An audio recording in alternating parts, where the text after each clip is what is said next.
Yes, welcome back. We're talking Liverpool versus Spurs this time, not just City on this channel anymore. Talking just football in general. Some things have to be said about this game, but yeah. Spurs 2, Liverpool 1. Make sure to hit the like button. Helps other City fans and fans in general find the channel, and subscribe if you're new around here. I might start talking more about these general topics of football just because they're interesting, and some things just have to be said on the matter. But yeah, subscribe if you're new, and yeah, let's get into this. So yeah, Spurs 2, Liverpool 1. So many things, controversial things happened in this game. We got the red card for Curtis Jones. Was it a red card? Was it not a red card? We also had 2 yellow cards for Diego Jota as well. And then to top it all off, we have that massively controversial decision for Luis Diaz's goal. Was it offside? Was it not offside? We'll cover it all. Yeah. Starting off, we talk about the red cards first, and then get on to the juicy topic of that offside. So we're starting off with probably the least controversial. I don't know actually. We're going to go with Diego Jota's one. The first yellow card. It is harsh because, he does bring the man. Well, it's just your man's heel flicks off his knee, so you don't really know if it's intentional or not. But he brings the man down in a dangerous situation, whether he meant to or not. So you kind of have to give him the yellow card. If he was just left at that, that's fine. If it was just left at that, yeah, you could make your peace with that decision. But it's the fact Diego Jota does it himself next. He purposely drags the man down and gets another yellow card. So whether you think the first one is a yellow card or not, you would have made your peace with it had it ended like that. But Diego Jota, sillily enough, very soon after it happened, you'd sometimes see if they're that quickly that the ref might quiver, well, as he did multiple times, or the officials did multiple times in this game, and just let him off. But he didn't this time, did send him off. I think it was the right decision. First one was harsh, but he did bring the man down accidentally or not. It's like a penalty, or a handball. Well, you actually don't know about handballs these days. Those are some things to get onto as well. But it took him down, so it is a yellow card. Second one, Curtis Jones. I think it's a blatant red. He does get a bit of the ball first, but you can't tackle a ball with your studs anymore. You have to go in with the side of your foot, or just not your studs. Because in this instance, if you miss the ball or if the ball slips, your studs are planting on your man's leg. Yeah, I don't know whose leg it was. Can't remember off the top of my head. But it was a red card in my opinion, because he tackled the ball with the studs. He did get the ball first, yes, like I've said, but you're not. It's probably in the rules, or that's why you got the red. You're not allowed. That's probably why it is a red, because considering he got the ball, it's the fact he didn't get all of the ball completely. It slips off and studs up on the Tottenham player, so you can't really have any complaints about studs up. In a slide tackle as well, you're just not allowed to do it. So yeah, that is a blatant red card for me. Liverpool fans can argue that because he got the ball first, but you shouldn't be tackling with your studs first. So yeah, those are the 2 red cards covered. On to the main part of this video, the main controversy that everybody and their nan is talking about. It is the offside for Luis Diaz. What happened in the VAR room? It has to be covered. I just want to cover it just because. First things first, it's onside. We all know that. There's no beating around the bush. It's onside. I don't know which defender it was, if it's Van de Ven or who it is. But I think it is Van de Ven. His trailing leg just keeps Luis Diaz onside, and we haven't been proven otherwise by any of the images that have came out. The Premier League haven't given an image that actually showed the angle from Luis Diaz's shoulder, which would probably be the furthest point of bodily contact that is furthest towards the goal. They haven't released any images. We've seen some images of the line drawn from Van de Ven's heel, and it looks like that Luis Diaz is mad onside. Scores the goal to, I think it's to put Liverpool ahead with 10 men. So that is a huge moment in the game, because Liverpool just then on the counter-attack with 10 men are still a good team, and I would have put money on them to win that game 1-0 up with 10 men. Because Spurs struggled to beat them with 9 men anyway. You could say what you want about playing.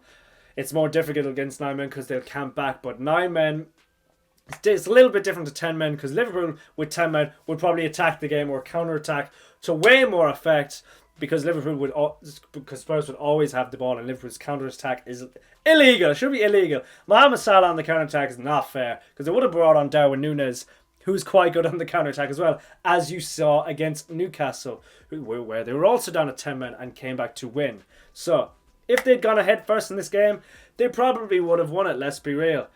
But Luis Diaz offside, the official decision was called. The reason for it was because apparently the VAR room thought that the ref called it onside. And the VAR just said, yeah, check complete. It's obviously they just said, apparently, allegedly, don't want to get in trouble here, but apparently they said, check complete. It's obviously an onside. I'm going to go with your on-field decision. What the referees didn't tell, or the VAR decision, the VAR room didn't know, was that the on-field decision was actually called for offside. So the VAR room really was thinking, oh yeah, obviously onside. We don't need to go into this too much. Or yeah, obviously onside. Don't need to go into this too much. Carry on with the game. That's why it took so quickly as well, because it's like, yeah, draw the lines. It's quite easy to see. It's onside. Go ahead with the game. But then this is where the Premier League start to lose their credibility a bit. They've come out with their statement, their apology to Liverpool, like, who cares?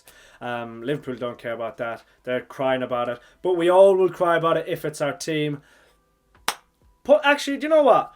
It would be better for the game if Liverpool Football Club actually did get something done about this. If they got the recorded tapes brought out. I know it's all fun and games, jibing Liverpool about crying about the results, because no one else has cried about results in the past. But someone has to do it, or else this will just continue. If Liverpool Football Club can, they should rinse the Premier League for all they can, and not money-wise or anything, but just make a change in their credibility and accountability. If Liverpool Football Club are the club to do it, fair enough, I don't care. Just as long as some accountability is taken hold. The game can't be replayed. That's just not. There's no ifs, buts, or maybes there. The game can't be replayed because it's unfair on every team that's ever had bad decisions or horrible decisions gone against them before. You can't get the game replayed. End of story. No ifs, no buts, no maybes. I only do absolutes, but no game played. But what they can do is push to get some changes with VAR, some changes with the authorities, some changes with refs. And for a start, the fact this isn't happened already, Jamie Carragher said it on Monday Night Football, that it's embarrassing that they haven't released the audio tapes yet. Yes, rival fans can say they've never been released before, so you're a bunch of babies for requesting it. But like I said, someone has to do it.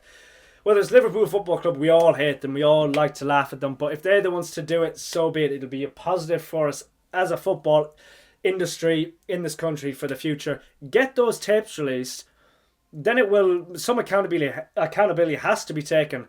Either someone gets sacked, I don't know, but if you're doing your job mistaken that much, there'll be sackings in the workforce in normal life, so it should happen in real life, or at least not be given work to do as Premier League officials. These are supposed to be the top of the range. The Premier League is the richest league in the world.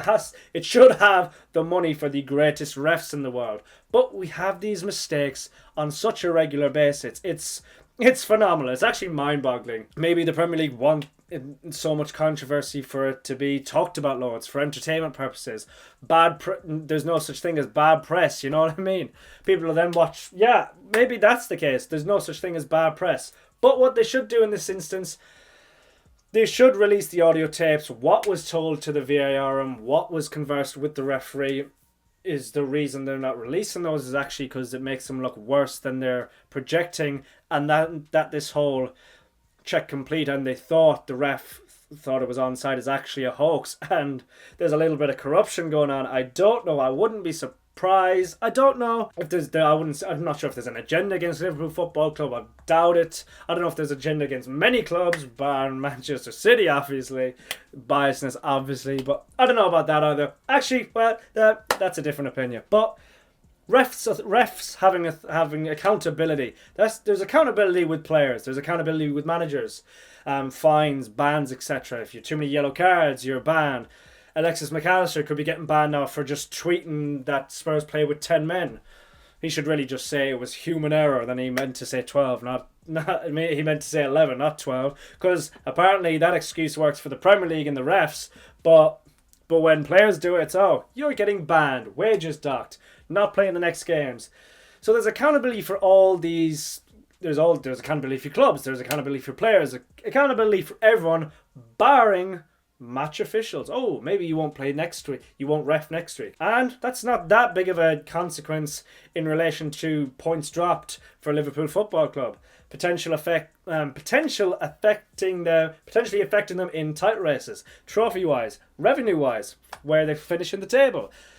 The impact of the repercussions towards refs or the PGMOL is just not big enough.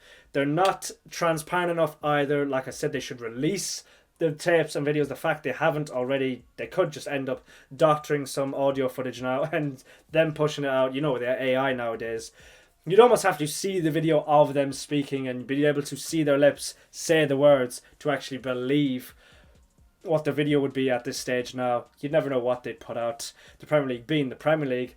But something's got to be done. VAR was brought into the game to make it better, but it's been so many years and it's not worth it. It takes a bit of love out of the game. You can't celebrate like you really want to, whether that's you do because the goal will get revoked. You don't want to look like a mug or anything like that. But it just does take a little bit of celebration out of the game. And actually, you know what? I am for VAR because you want the correct decision made. But it's just, VAR is not the problem. It is the clowns that are involved in dealing with VAR, whoever the officials or the referees are that actually control it or make the decisions. It's those people. I don't know how they're still in charge or they still have jobs, because you see the same referees going over and over again, or second officials or VAR officials. They're always the same group of. There's not many new people in the reffing industry. So yeah, there should be. It's just, like I said, it's the clowns in control of VAR that's the problem. VAR itself, it works in rugby, I'm pretty sure. It works in other sports with good timing as well. So yeah, it's just not. It's the way VAR is implemented currently. Well, not even implemented. It's just the people that are in control of it. Like I said, there's got to be something done about it. Whether that's accountability, refs should be doing interviews after their games, giving their thoughts on what made them decide to do in whatever situation, whether it was yellow card, red card. They should be interviewed by the journalists, just like the players are, just like the managers are. Accountability for the game, and just so you can process why they came to this decision, which you can then understand a bit more why the human error happened. It would be a lot more transparent for everyone in the game. It might even help the referees come across more human and things like that. So it might actually be a good PR move. I think refs should be given interviews after the game, by just like the players post match, just like the manager post match, like I said, so they can give their thoughts. But yeah, VAR, Liverpool have been robbed silly from a couple of points there at least. Not with the red cards. I think the red cards are fine, but the VAR decision was nuts. Plain and simple, nuts. Should have been onside. Should have been a goal given. Now who knows how that decision affects the match, affects the league, because it's tied at the top. Liverpool would be top more than likely with that win. So yeah, let me know your thoughts about the whole situation. Do you think the red cards were a controversy? Or I don't really think so, but I said I'd include them anyway. Yeah, let me know your thoughts on VAR in general down below, and especially well, obviously you're all going to agree that is a mad the DS goal is madly controversial and it should have went the other way around. Or maybe you're biased and you don't care about Liverpool. But yeah, let me know your thoughts down below on the situation. Subscribe, like I said, if you are new. And I shall see you next time. Peace.